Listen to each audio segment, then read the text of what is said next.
Samahan na kaming kumain at gumala ngayon sa labas. Ngayon ay Sabado at wala kaming work ngayon. Kasama ko ngayon yung fiancé ko. At dito, naka-order na ako ng ramen. Yan, sa Titora. At takoyaki. Yan. John Thumbs Rice. up. Dito, naka-order na kami at waiting na lang na tumunog yung buzzer para dumating na order. Good po. Nandito nagko-complete na siya kung magkano yung total. Maya-mayang konti, tumunog na yun sa ramen. At yun na yung order ko. Ang flavor nga pala na to ay tonkatsu. Ito yung favorite ko talaga sa ramen. At madami yung serving nila ng noodles dito. Pero isang piraso lang to. At maya-maya tumunog na din yung takoyaki.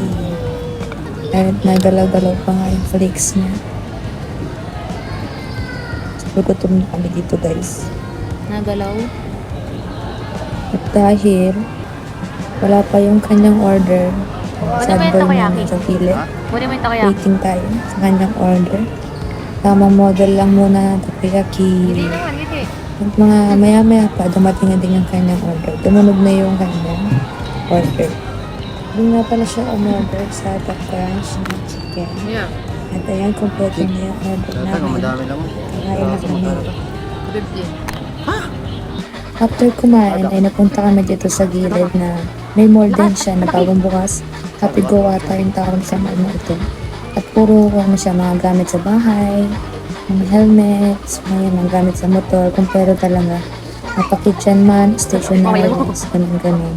Madaming malaking pang pagpipilian. At malakas na yung ulan dito kaya gumala muna kami.